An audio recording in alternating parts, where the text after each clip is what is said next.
E vamos começar com o livro Pão Nosso, as mensagens por Chico Xavier e Emmanuel. A mensagem de hoje é: trabalhemos também. E dizendo: varões, por que fazeis essas coisas? Nós também somos homens como vós, sujeitos às mesmas paixões. Isso está em Atos, capítulo 14, versículo 15. O grito de Paulo e Barnabé ainda repercute entre os aprendizes fiéis. A família cristã, muitas vezes, ha desejado perpetuar a ilusão dos habitantes de Listra. Os missionários da revelação não possuem privilégios ante o espírito de testemunho pessoal no serviço.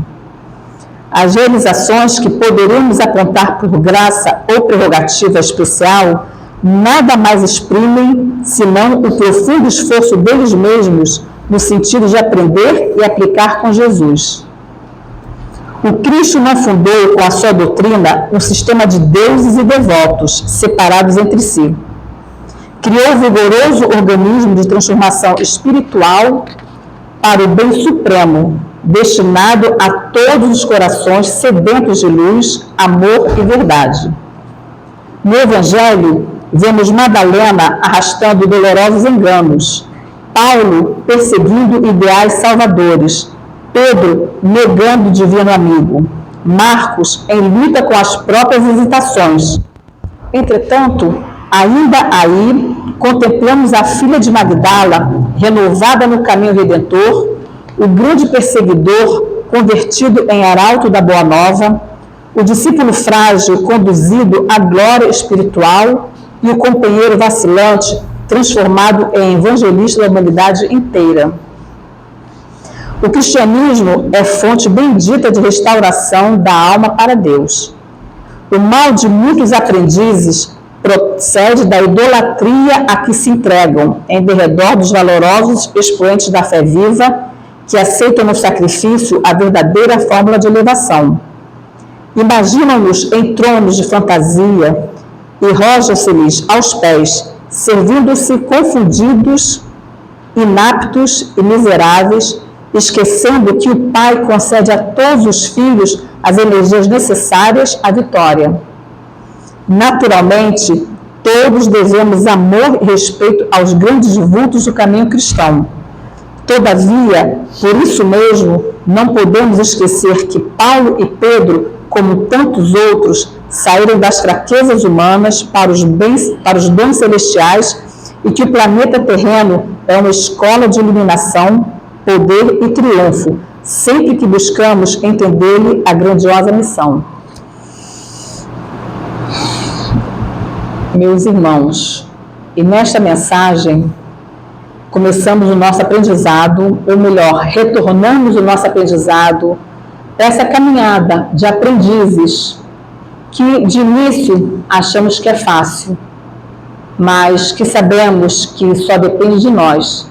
O auxílio nós temos de toda a espiritualidade que trabalha no bem e nos mostrarmos o caminho e de fazermos chegar até o Senhor melhores. Que possamos buscar essa força dentro de nós. Sabemos que não somos privilegiados por escolhermos esse caminho. Pelo contrário, os problemas virão, mas sabemos também que a força que nos protege jamais nos deixará cairmos se não desejarmos isso. Depende simplesmente de nós.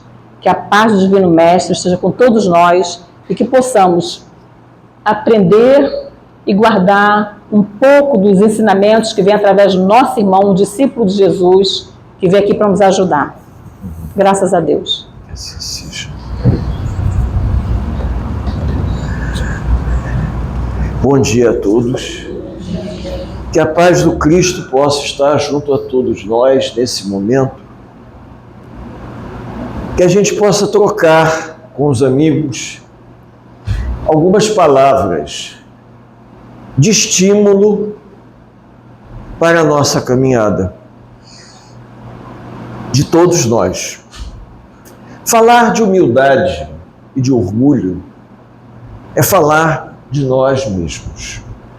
Ontem eu estava escutando um companheiro nosso de uma outra casa espírita falar sobre o mal rico. Eu não conhecia essa parábola. São tantas. Eu tenho um livrinho de Rodolfo Caligares, mas eu nunca tinha lido a respeito do mal rico. Como era possível o rico ser mau, né? Qual seria a argumentação para isso? E eu fiquei realmente um pouco perplexo, porque a diferença entre o mal rico e provavelmente alguns de nós, e eu me incluo entre eles, a indiferença diante do nosso semelhante. A grande diferença que faz entre o vaidoso, o orgulhoso e a pessoa humilde, simples, é a postura diante da vida. Nós não vamos conseguir mudar o mundo, não tenho dúvida disso. Mas nós podemos tornar o dia do outro um pouco melhor. Desde que a gente tenha um olhar mais atencioso para a necessidade do próximo. Como, por exemplo, eu vi os mantimentos chegando para a montagem das cestas básicas que a casa distribui. Tem algumas pessoas que podem dar uma cesta ou duas. Tem algumas pessoas que só podem dar 1 quilo de arroz. Mas a preocupação nossa em querer ajudar, em aliviar a caminhada do outro, em algum aspecto, já denota uma diferença. Tira a gente do contexto da indiferença, porque nós já carregamos as nossas questões. Mas quando a gente para prestar um pouco de atenção à necessidade do semelhante, nós deixamos de lado o egoísmo humano e passamos a ser solidários. Tem qualidades na vida que o espírito desenvolve ao longo da existência. O indivíduo não tem, a não ser que ele encarna suas passadas, tenha tido a oportunidade de vivenciar de tal forma que retorne como missionário, que somos poucos. Eu tive a oportunidade de ver do livro Emmanuel, psicografado por Chico Xavier, editado pelo Espírito de Emmanuel, datado de 1937, aonde Emmanuel diz que a maior parte dos espíritos que encarnam na Terra são espíritos atrasados. Eu assisti uma palestra aonde o palestrante, ele falou que 85% da humanidade reencarna de forma provacional. E eu acredito que eu esteja incluído nesses 85%. Os amigos eu não posso dizer, mas eu sei que eu estou. Porque muitas das vezes eu me dou conta das dificuldades. Em alguns aspectos eu não tenho, mas em outros eu tenho. E eu preciso superar as minhas dificuldades para ir tocando a minha vida, ir levando, não importa o termo que vocês queiram usar, e de preferência bem, cumprindo as minhas obrigações e os meus compromissos. Tem momentos que a gente dá uma topada, cai, levanta e continua. Mas a gente não pode ser totalmente indiferente. E o mundo está desafiando a gente. Está desafiando. Eu poderia dizer que a Zona Sul do Rio de Janeiro nunca teve tanto morador de rua. E às vezes a gente passa e eles estão pedindo, e eu tenho visto na casa espírita pessoas reclamando porque muitos pedem, principalmente próximo aos supermercados, E a gente às vezes se depara com uma situação delicada. Até que ponto eu devo ajudar? Eu me deparei com uma situação delicada. Uma senhora com condições de trabalhar, pelo menos eu tirei essa conclusão precipitada, que ela poderia buscar um trabalho, mas para ela talvez fosse mais fácil colocar os filhos para pedir. As crianças, até com boa aparência, entrando no supermercado e pedindo às pessoas para comprar uma coisa ou outra. E eu fiquei me questionando, né? A criança aprendendo desde cedo a pedir, muito melhor do que roubar, não tenho dúvida, mas ao mesmo tempo colocando a gente em xeque-mate em relação à questão do desprendimento nosso diante da vida. Nós não vamos levar nada, eu sei de antemão. A gente pode ajudar? Pode. Não vão ser 15, 20 reais que vão nos fazer falta para comprar 1 quilo de açúcar, 1 quilo de arroz, um pacote de biscoito, qualquer coisa assim. Mas esse contexto, ele é um grande desafio, porque nós não temos no nosso mundo mental, vocês podem ter certeza disso, de forma alicerçada, um desprendimento a ponto de ajudar sem se preocupar se aquela ajuda ela vai contribuir para o indivíduo se modificar ou não. Isso me faz lembrar a passagem do bom samaritano, mas numa versão meio carioca, se podemos dizer assim, aonde o samaritano ele viu um homem caído na estrada e foi ajudar o homem sem se preocupar quem era aquele indivíduo, por que ele estava caído ali, por que ele tinha apanhado os malfeitores. Será que ele devia dinheiro a alguém? Será que ele foi assaltado? Será que ele partiu para uma briga e aconteceu alguma tragédia? Ele não quis saber. Ele pegou o homem, colocou no animal, chegou numa estalagem, deixou o homem na estalagem, pagou para que o homem ficasse lá e se restabelecesse. Na volta da viagem, ele passaria ali para acertar a despesa que faltasse. Muitas das vezes a gente tem que pensar um pouco nesse sentido. Se eu vou ajudar, eu devo ajudar de forma totalmente desprendida. Mas, lamentavelmente, eu não fiz isso. Eu questionei. Eu questionei se a ajuda, ela tiraria as pessoas daquele contexto. E normalmente não as tira. Porque elas se encontram naquela condição e elas só vão sair dali o dia que elas desejarem sair. Mas nós, no momento que começarmos a nos desprender, somos nós que vamos sair do nosso contexto. Se o outro for sair, que ele saia no tempo dele. Mas já que eu estou parando para pensar, por que eu não posso sair? O tempo que eu acho que seria interessante. A ajuda que eu vou dar será importante para ele, mas será mais importante para mim.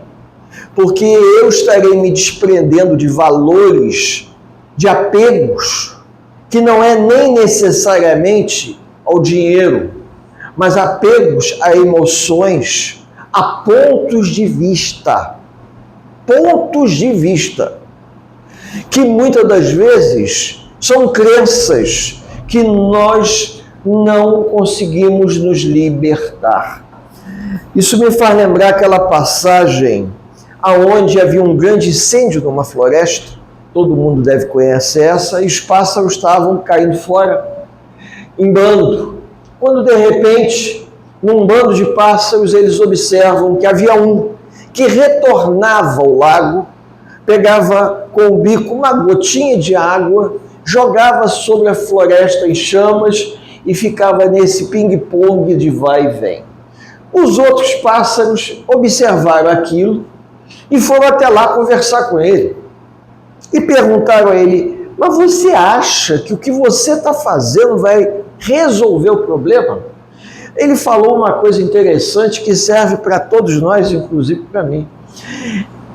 Se vai resolver, eu não sei, mas eu vou fazer minha parte. E para a gente conseguir isso, nós temos que deixar de lado o egoísmo humano. Porque já que nós estamos aqui reunidos nessa manhã de domingo, saímos de casa, levantamos cedo, aqueles que estão trabalhando ainda têm compromissos, poderiam até dormir um pouco mais no domingo, né?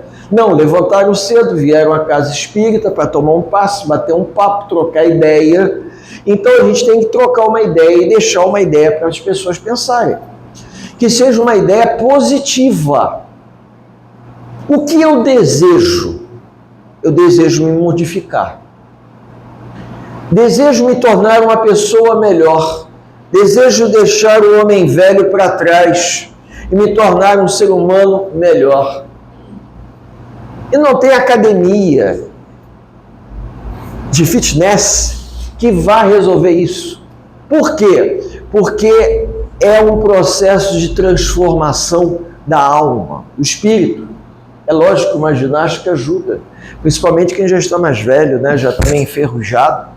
Então, ajuda. Mas nós precisamos rever nossos valores. Eu falei isso a última vez que eu estive aqui.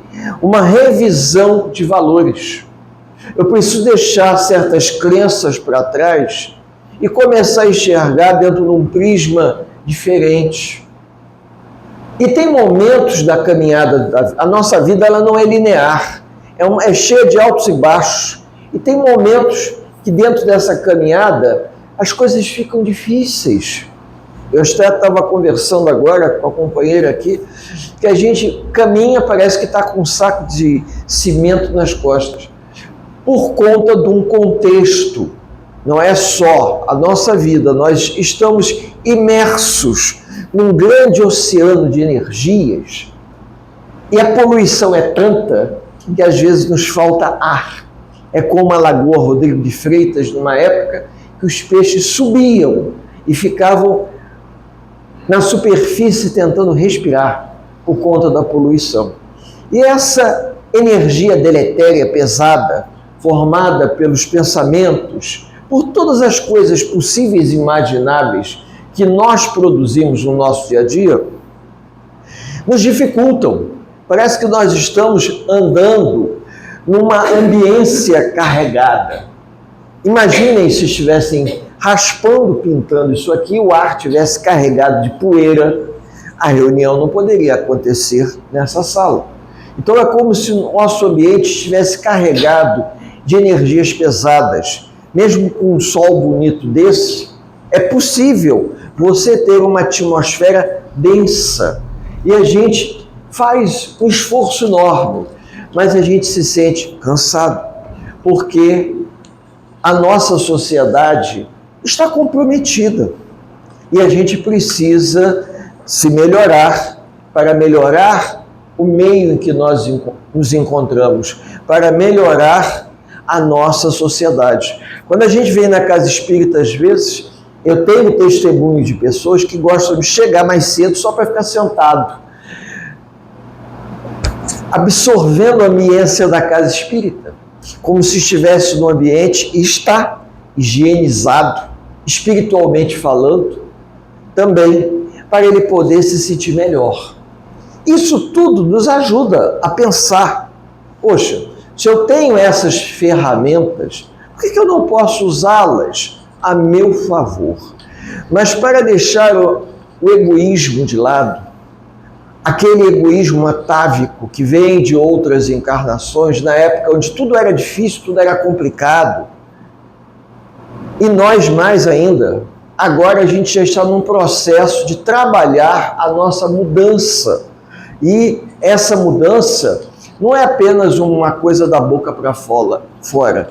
Eu tenho que adquirir o conhecimento, mas eu tenho que botá-lo em prática. O que eu posso fazer para demonstrar que eu estou mudando? O que eu posso fazer para demonstrar que eu quero me tornar uma pessoa melhor? Não é apenas adquirir o conhecimento, frequentar a casa espírita, eu tenho que viver isso. Eu tenho que participar, eu tenho que me integrar. Porque senão eu passo por... É que nem um aluno que vai na escola só para comer merenda. Né? Antigamente existia essa expressão. Você vem na escola para estudar ou para comer merenda?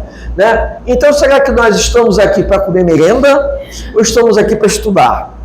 Nós estamos querendo receber um conhecimento que nos ajude no nosso processo de reforma íntima. E essa reforma íntima, ela implica testemunhos. Os testemunhos se dão ao longo da nossa vida nas situações mais inusitadas que vocês possam imaginar.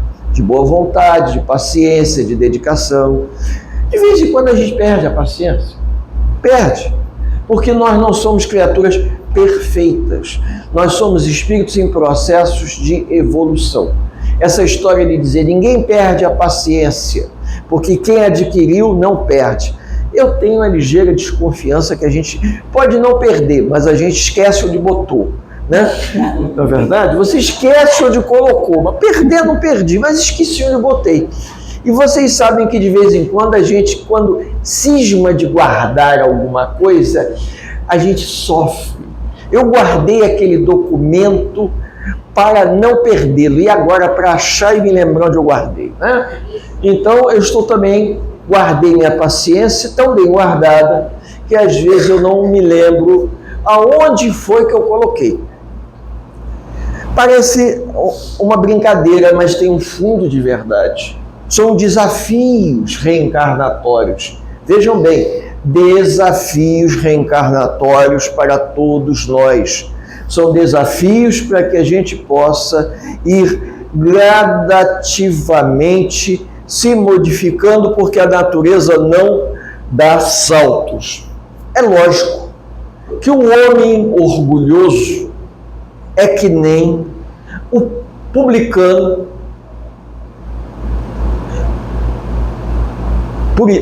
publicano, se eu não me engano, né? Ou melhor, o fariseu, vamos colocar assim, que eu faço uma confusão com isso, o fariseu que no templo de Jerusalém chega para fazer a sua doação e coloca aquele saco cheio de moedas naquela pira, como se fosse uma taça, e faz a prece em voz alta, chamando a atenção de todos da sua prece, mas também chamando a atenção da sua doação. E nós ainda temos muito desse fariseu, porque quando fazemos alguma coisa boa, a gente quer que as pessoas vejam. Só que isso era um costume em Jerusalém, do indivíduo fazer algo, querer que as pessoas vissem aquilo que estava sendo feito, até para saberem que ele era um homem virtuoso.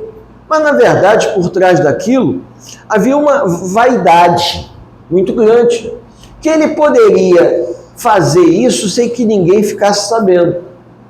E aí vem a história do óbolo da viúva, uma outra parábola, onde aquela pobre viúva, que no templo de Jerusalém parou para fazer a prece, se sentiu tão agraciada pelo ambiente, tão acolhida, que resolveu doar aquilo que ela tinha, 3 moedinhas.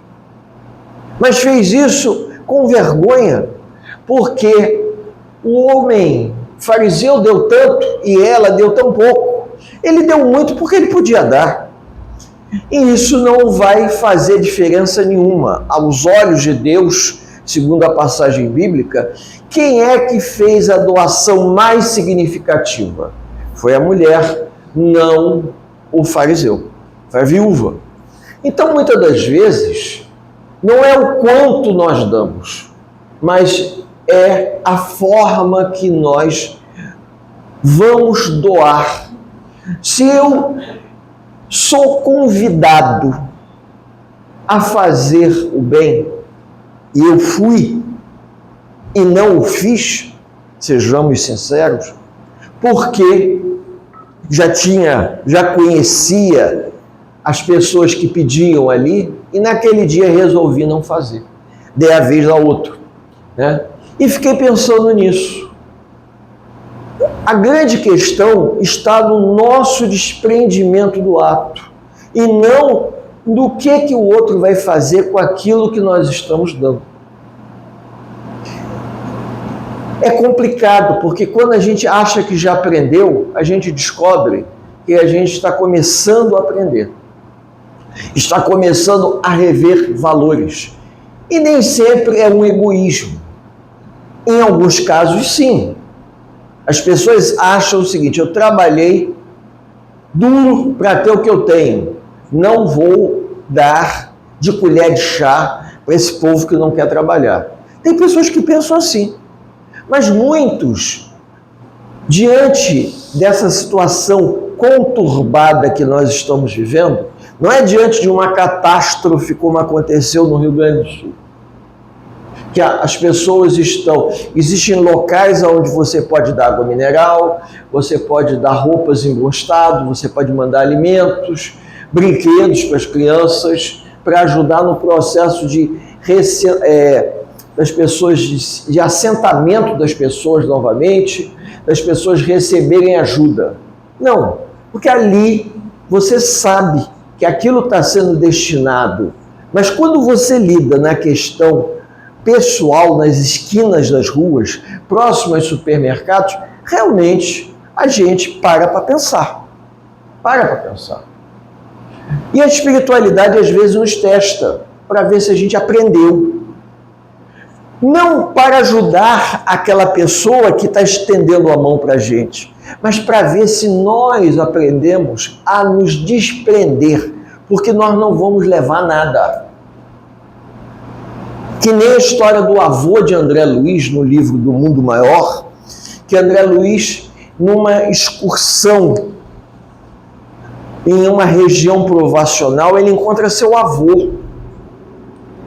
O avô que deixou toda a fortuna para que André Luiz pudesse estudar, se formar médico, pesquisador e ser um importante pesquisador na história do Brasil que ele foi. Que nós sabemos que Chico Xavier confirmou que André Luiz foi Carlos Chagas. Então ele encontra o avô, um avô que havia usurpado a irmã dele, porque o bisavô de André Luiz havia se casado 2 vezes, ele usurpou a irmã para ficar com toda a fortuna. E esse homem estava mergulhado numa poça de lama, olhando para essa lama como se fosse dinheiro. Isso está no livro, né? Aí a gente para e pensa, não gostaríamos de viver uma situação dessa. Então nós precisamos, como eu usei essa expressão da última vez que eu estive aqui, vou usar de novo. Nós temos que ressignificar as coisas ao longo da nossa vida. Eu aprendi de um jeito, mas isso não quer dizer que do jeito que eu aprendi eu vou continuar fazendo. No meio da caminhada, eu preciso repensar, será que o que eu aprendi é certo ou não? É justo ou não? São valores que caducaram com o tempo. E hoje eu preciso rever, eu preciso repensar. Antigamente, quando as pessoas doavam uma roupa, a roupa já praticamente nem servia, nem para ela, nem para ninguém. Hoje a gente solicita, e vocês devem ter visto isso nos meios de comunicação do pessoal lá no Rio Grande do Sul, dizendo uma coisa que eu acho assim absurdo, mas quem frequenta a casa espírita e quem mexe com bazar, às vezes diz, por favor, doem coisas que possam ser aproveitadas para serem vendidas ou para serem doadas e as pessoas que receberem ainda utilizarem. Porque o indivíduo, isso sem crítica nenhuma, mas se alguém criticar, o culpado sou eu, né? As pessoas, elas, para não jogarem fora, põem no saco e dá para o bazar. Então, a gente às vezes presencia algumas coisas assim, tristes. Isso é egoísmo. Eu só vou dar quando eu não quiser mais. Aí, você, lamentavelmente, pega a coisa, abre e vê, o que eu vou fazer com isso? Eu vou fazer um pano de chão. Eu não tenho coragem de dar essa blusa, esse casaco, para alguém. Nem um mendigo na rua eu daria. E como é que a pessoa faz isso? Isso é egoísmo. Ah, mas a pessoa passou por privações, mas não aprendeu a lição. E nós não precisamos passar por uma privação tão dura para aprender uma lição dessa, uma lição humanitária. A gente não precisa chegar ao fundo do poço para poder aprender que nós temos que nos transformar. Então, o homem velho que eu desejo deixar para trás, cheio de mania, cheio de vícios, prepotente, não é uma tarefa fácil, porque ele está tão entranhado na minha natureza que eu vou ter que ter muita consciência. Eu sou o homem velho ainda. Ele ainda está presente aqui. Então, eu vou ter que ter a consciência de que se alguém me pede uma ajuda, eu tenho que ser coerente. Eu tenho que me colocar no lugar do outro. Eu gostaria de receber isso? Eu preciso, mas não precisa necessariamente ser nessas condições. Às vezes a gente acaba deixando um casaco no armário, quando vê o casaco já está velhinho, lava e dá. Se alguém quiser, pelo menos ele está inteiro. Mas a gente deve evitar esse tipo de coisa. De vez em quando, a gente infelizmente cai nessa. Por exemplo, nós estamos chegando no inverno. Uma boa oportunidade para fazer a campanha do agasalho. E do cobertor também. Antigamente existiam os cobertores. Minha tia, ela dizia o seguinte: o cobertor era tão ruim que dava-se um apelido para o cobertor, tomara que amanheça. Porque o cobertor espetava, um raio de um cobertor que espetava, você torcia para o dia clarear para você se libertar daquele cobertor. Hoje não. Hoje a gente pode chegar numa loja americana, comprar uma manta daquelas e doar uma manta, né? Então, vejam, mudou. A gente pode chegar, olhar no nosso armário, tem algum casaco aqui de manga comprida que eu não estou usando. Às vezes eu ganhei o casaco, lavei, ele ficou espichado, né? Ficou grande demais, mas está em bom estado. Eu vou dar, pode ser que apareça um indivíduo mais alto que coloque e possa agasalhar. A gente tem que, de vez em quando, rever isso, porque não é alguma coisa tão simples.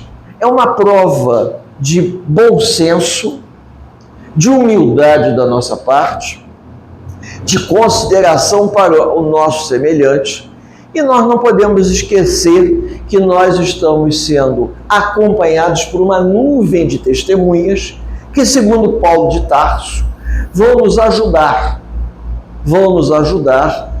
nos amparando nos momentos de dificuldade. Momentos de dificuldade que acontecerão para a nossa transformação de ordem moral. Não é uma transformação. Eu não vou sair daqui mais bonito no final da encarnação. Vou sair mais encarquilhado, mais velho, mas internamente eu vou me modificar. Todo mundo acredita que nós vamos terminar essa encarnação melhor do que a que chegamos. Eu cheguei aqui carregado de conceitos da encarnação anterior. Essa ideia de que a encarnação apaga as lembranças das outras vidas, isso é uma furada, porque a gente reencarna cheio de mania, cheio de vício. Isso explode na juventude. E você não sabe de onde veio aquelas mais inclinações. Com o passar do tempo, você vai colocando as barbas de molho e vai tomando consciência que tudo aquilo que você deveria transformar, você até deu corda. E agora você precisa se modificar. Eu quero me tornar uma pessoa melhor na convivência com os semelhantes. Às vezes a gente até tenta, mas os outros não deixam, né? A gente até tenta conviver melhor. Quando as pessoas permitem, a gente estabelece uma relação mais agradável. Mas quando as pessoas são muito carne de pescoço, a gente também tem que, às vezes, ter uma distância estratégica. Por quê? Nós não podemos forçar a mudança da natureza de ninguém, assim como também não podemos forçar a nossa mudança. Mas o que a gente pode fazer é sugerir que o indivíduo estude, que o indivíduo leia, que o indivíduo possa interagir, que o indivíduo possa participar, que ele, através de bons exemplos, perceba a importância de trabalhar em prol do bem. A uma quadra daqui, do lado daquele posto de gasolina, mais ou menos há um século atrás, uma senhora vindo do Nordeste para cá, formada como professora, veio para o Rio de Janeiro, na época do Brasil, República Velha, dar aula, e ela começou a trabalhar em colégios particulares. Ela não era espírita, nem católica, era protestante, chamada Adelaide Câmara. Não sei se alguém aqui já ouviu falar. Adelaide Câmara. E Adelaide Câmara, ela, depois de muitos anos dando aula em colégios particulares e sendo uma professora de indivíduos que seguiram na política, ela conseguiu ajuda para montar um abrigo para receber meninas órfãs, para ter um dispensário de meninas órfãs. Ela sozinha não conseguiu, mas como ela tinha bons contatos, ela acabou conseguindo ajuda para comprar esse dispensário chamado Abrigo São João Evangelista. Tá? E Dona Adelaide, que trabalhou arduosamente em favor do bem, ela vai desencarnar sob a ajuda de André Luiz. André Luiz vai participar do desencarne da Dona Adelaide. Dona Adelaide vai ser recebida no plano espiritual por Dr. Bezerra de Menezes. Mas ela não conheceu o Dr. Bezerra de Menezes. Não conheceu, ela era protestante, como a gente fala hoje, crente, né? Mas acontece que era um espírito bom, trabalhava em prol do bem, ajudava, a tal ponto de que era uma das poucas instituições, um dos poucos prédios no Rio de Janeiro que tinha uma sepsia espiritual tão positiva que a equipe espiritual que vem, da qual André Luiz fez parte, estabeleceram uma base ali de trabalho para ajudar no processo de resgate de espíritos que estavam em processos de desencarne com doenças prolongadas. E Dona Adelaide Câmara é uma delas. Dona Adelaide Câmara desencarna e, pela mediunidade de Chico Xavier, Dona Adelaide, que já fazia seus versos enquanto encarnada, se apresenta e psicografa, mas usa um pseudônimo, que na doutrina espírita todo mundo conhece, Áurea Celeste. Aí você veja que para fazer o bem, para a gente se dispor em favor do próximo, isso independe da religião.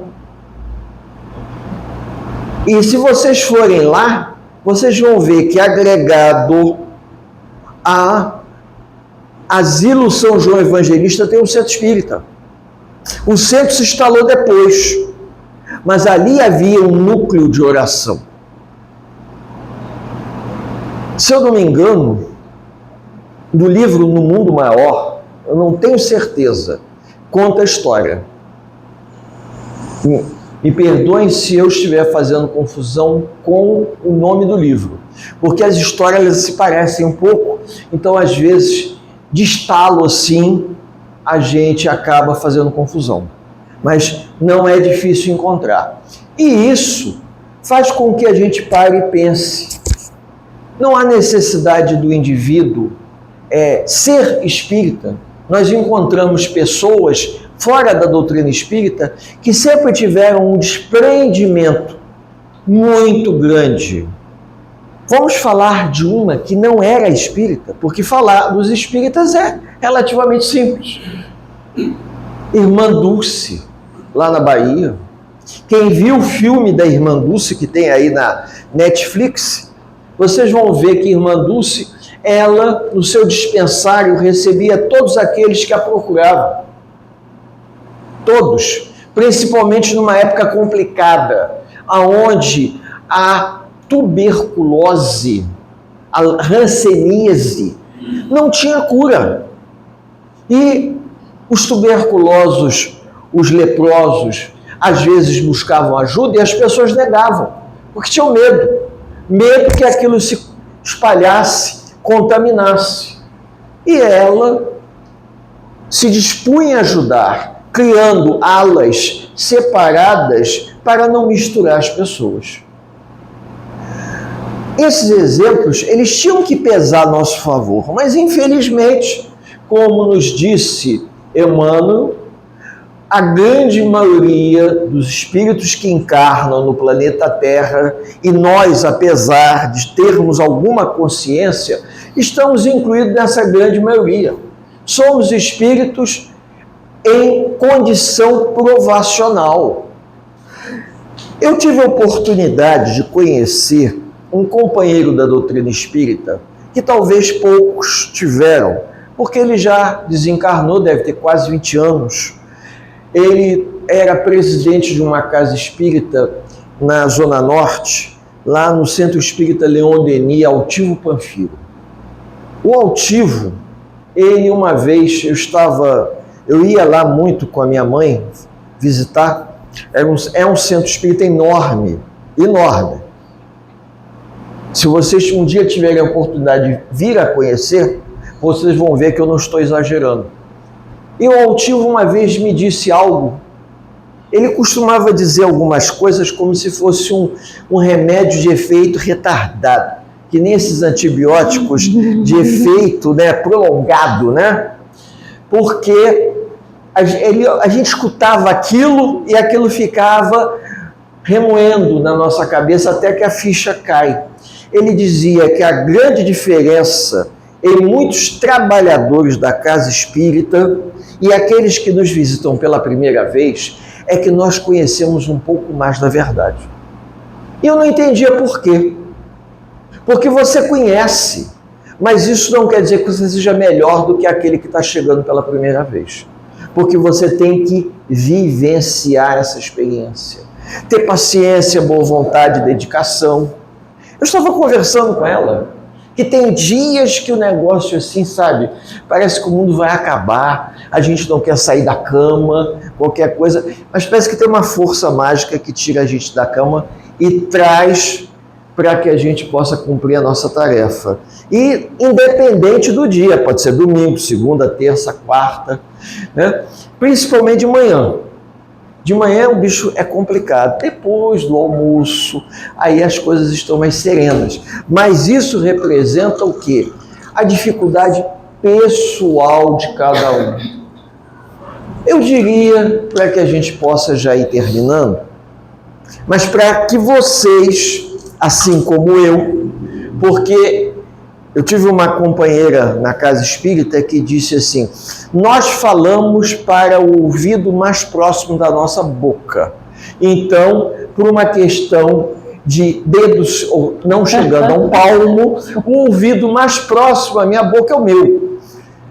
Qual a nossa proposta de transformação? O que nós desejamos para nós? Por que nós estamos aqui? Com que objetivo eu venho à casa espírita? O que eu busco nesse processo? Eu busco o quê? É como aquele aluno que vai para a escola esperando só o horário do recreio para comer a merenda? Ou eu quero também estar aqui aproveitando não apenas o encontro amigo, mas as mensagens que vão me confortar, que vão me esclarecer e que vão contribuir para a minha libertação pessoal. E olha que tem uma história engraçada. Havia uma casa espírita que ela ficava em frente a uma pracinha, e nessa pracinha tinha um pipoqueiro. E o pipoqueiro descobriu que ali, todo domingo, tinha muita gente, ou uma boa chance de vender pipoca na saída da reunião. Então o pipoqueiro encostou, na época não tinha muro alto, não havia essa preocupação, né? Um muro baixinho, ele encostou a carrocinha, enquanto estava na reunião, ele não estava vendendo pipoca, mas estava prestando atenção na palestra. E o dirigente da casa espírita, né, reparou que aquele homem todo domingo estava com barraquinha lá. Até brincou: qualquer dia desse eu vou cobrar dele, já que ele está ganhando, vendendo pipoca aqui na porta do centro, para ele contribuir com a gente aqui. Passado o tempo, o dirigente desencarna e ele chega no plano espiritual e vai encontrar várias pessoas, incluindo o pipoqueiro, naquela colônia espiritual, e notou que o pipoqueiro, um homem simples, tinha uma luz, brilhava muito mais do que ele próprio. Ele falou: gente, eu fui presidente da casa espírita, eu trabalhei, fiz uma série de coisas, esse homem ficava parado lá na porta, vendendo pipoca. Eu sei que é uma pessoa simples, mas o que ele pode ter feito para ter essa projeção toda? Né? Isso me faz lembrar muito do livro Voltei, de Irmão Jacó, tá? Aí ele se aproximou e perguntou: o senhor se lembra de mim? Ele falou assim: lembro. O senhor é o dirigente da reunião dessas cidades do interior. Geralmente os dirigentes ficam 20, 30 anos com o presidente da casa espírita, né? Por aí. Aí ele falou assim: o que o senhor fez para conseguir essa projeção toda?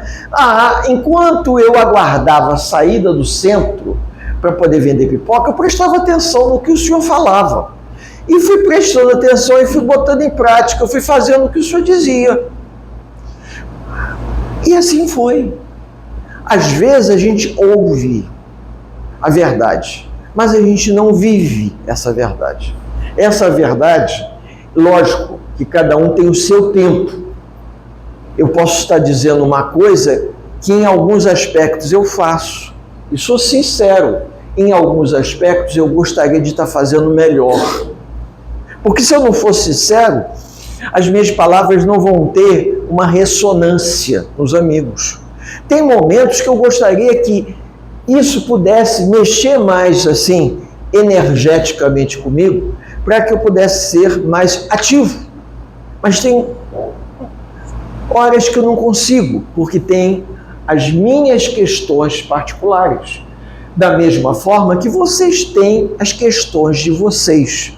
Mas eu acho que o ponto mais positivo que eu venho escutando nos trabalhos mediúnicos que nós temos chance de participar é quando os indivíduos dizem: eu não sabia. Por que eu estou dizendo isso? Porque muitos desencarnados que se apresentam em reuniões mediúnicas dizem: se eu soubesse, teria feito de forma diferente. Já que nós estamos encarnados, estamos compartilhando, vocês estão me dando a oportunidade de falar isso, eu diria, vamos tentar fazer de forma diferente? Já que nós estamos, como André Luiz nos fala, a caminho da luz, ou seja, quando a gente vai desencarnar, a gente não tem a mínima ideia. Pode ser amanhã, pode ser daqui a uma semana, daqui a um ano, daqui a 30 anos. Eu chegar aos 96 anos, 97, imagina, né? Então, vamos tentar fazer. Vamos fazer enquanto temos tempo aqui na matéria, para que isso conte a nosso favor. É exatamente o ponto central da questão da transformação. Porque quando a companheira falou de nós deixarmos o orgulho para trás, tentarmos mudar as máscaras do orgulho através de desculpas, através de questões. Eu me lembro que antigamente existia uma boneca, minha irmã tinha uma bonequinha que ela tinha várias caras. Você rodava em cima, ela tinha como se fosse assim uma coisa que colocava assim, a cabeça dela tinha vários rostos, você virava, ou ela estava rindo, ou estava chorando, ou estava dormindo. Então, as máscaras da alma, elas refletem as nossas questões, as nossas dificuldades. Mas a gente não precisa arrumar desculpas para as nossas dificuldades. A gente pode pensar, ou eu faço, ou eu não faço. Só que nessa nossa fala, a gente chega à conclusão que quando nós fazemos alguma coisa, o maior beneficiado somos nós. Independente do outro usar o benefício a favor dele. Alguém que, agora, para que a gente termine, alguém que vem aqui, que esteja cadastrado da comunidade que a casa atende e receba uma cesta básica, às vezes a gente ajuda porque a pessoa está cadastrada, a pessoa se encaixa no perfil. Ele recebe essa ajuda. O que ele vai fazer com essa ajuda, a gente não sabe. Mas nós estamos ajudando, passamos a ter a consciência tranquila de que estamos tentando fazer a nossa parte. Existe uma via de mão dupla em quem dá e quem recebe. O indivíduo que dá também recebe. A mesma mão que se estende para dar, ela recebe de volta alguma coisa. E se nós tivermos essa consciência que o médium que dá passe também se beneficia, o indivíduo que faz uma doação, ele também se beneficia. Por quê? Porque ele recebe em troca na proporção que dá. Não tem uma expressão que é muito comum, que não tem nada a ver com a doutrina espírita, vamos jogar para o universo, para que o universo nos dê de volta? É mais ou menos por aí. Vamos deixar seguir para que a gente possa receber de volta. Isso não é espiritismo. Aquela é dando que se recebe. Recebe o quê? Apoio, ajuda, incentivo, para que a gente continue. Algumas casas espíritas caminham a passos largos com pouquíssimos trabalhadores. Aí você pensa assim, como é que eles conseguem? Porque fazem de coração, são engajados no trabalho que fazem, têm consciência.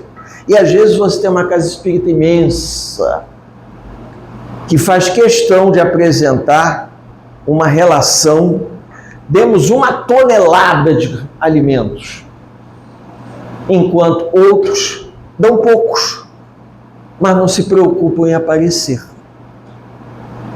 Quando a gente circula por esse Rio de Janeiro maluco, a gente vê de tudo um pouquinho e a gente aprende. Não é crítica, Mas uma mão não pode saber o que a outra está fazendo. Porque senão perde o sentido. Vira vaidade. É que nem o fariseu que coloca o saco de moeda cheio e faz aquela prece maravilhosa para todo mundo ouvir. Vejam, a vaidade, o orgulho tem muitas máscaras em várias religiões. Independente, façamos a nossa parte dentro do que é possível, tendo a consciência de que ninguém é melhor do que ninguém. Eu não sou melhor. Fiz aqui para os amigos um testemunho que me omiti a ajudar, porque percebi na porta do supermercado uma coisa que depois eu me questionei e cheguei à conclusão de que ajude. Não importa se a pessoa vai fazer um bom uso, se ela não vai. Você está se modificando à medida em que você está colocando em prática aquilo que você está aprendendo. Eu desejo a todos os companheiros dessa casa, dos dois planos da vida, e dos desencarnados o número é muito grande, um bom domingo de paz, de luz, que Jesus nos abençoe a todos e que os companheiros desencarnados que estão aqui nos auxiliando possam ter certeza que, apesar das dificuldades, a gente está tentando. Um bom domingo para todos.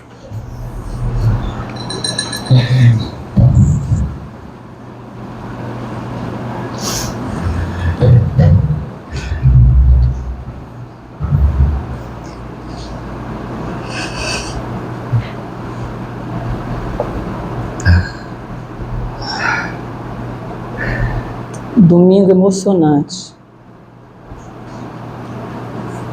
Obrigado pela presença. Obrigado por ajudar a esses ouvidos aqui presentes a entenderem a oportunidade que estão tendo, meus irmãos. Hoje,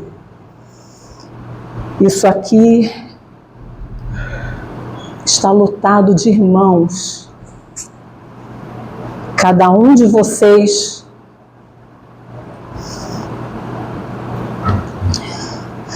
veio acompanhado de irmãos que estão carentes e alguns desesperados por amor. O recado foi dado para cada coração. Cada coração. Cada coração aqui presente tem um trabalho a fazer, uma responsabilidade a seguir. Cada um é instrumento por onde passa. Não é material. É o olhar com afeto. É pedir força por cada irmão que está estendido ali na rua. Cada irmão que sofre, que não tem nem o que comer. Que cada um de vocês pense: viemos nus, voltaremos nus. O Pai jamais desampara o filho seu. Tudo no seu tempo, mas cada lição aprendida aqui terá que ter retorno. Ninguém aprende em vão.